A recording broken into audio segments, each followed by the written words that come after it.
जम्मू कश्मीर में बाहरी वोटर्स को शामिल करने का मामला फारूक अब्दुल्ला के घर हुई है ऑल पार्टी मीटिंग, जिसमें गुपकार अलायंस की मीटिंग में पहली बार शामिल हुई है Shiv Sena, Congress, PDP, JDU, CPIM लीडरान भी शामिल हुए। इसके साथ ही सज्जाद लोन की पार्टी और आम आदमी पार्टी मीटिंग से दूर रही है।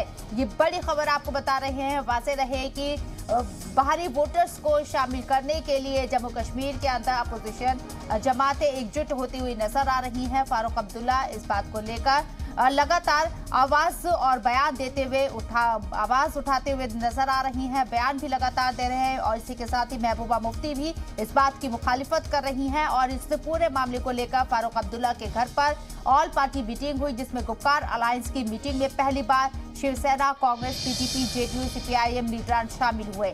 इसके साथ ही आपको बता दें कि सज्जाद लोन ने भी इसकी मुखालिफत जरूर की थी। जो बाहरी वोटर्स को कश्मीर में, जम्मू कश्मीर में असेंबली इंतखाबात में वोटिंग का राइट्स देने की जो बात हो रही थी, उसकी मुखालिफत सज्जाद लोन ने जरूर की थी। लेकिन सज्जाद लोन की पार्टी और आम आदमी पार्टी ने इस मीटिंग से दूरी बनाई है। जो हालात इलेक्शन कमीशन ने पैदा किए हैं यहाँ, खासकर जो वोटिंग राइट्स इन्होंने खोल दिए हैं सबके लिए, नतीजा ये है कि अभी तक तो नंबर 25 लाख का है, मगर इसमें कोई क्लेरिफिकेशन नहीं है। 50 भी हो सकता है, 60 भी हो सकता है, 1 करोड़ भी हो सकता है।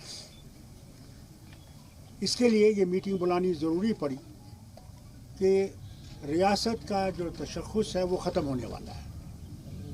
डोगरे की पहचान ख़त्म हो जाएगी, कश्मीरी की पहचान ख़त्म हो जाएगी, पहाड़ी और गुज्जर सरदार जो भी यहाँ रहने वाले हैं, जो यहाँ के बाशिंदे हैं, इनकी पहचान ख़त्म हो जाएगी। असेंबली जो होगी वो बाहर वालों के हाथ में होगी और यहाँ के लोग जो हैं वो उससे महरूम हो जाएंगे।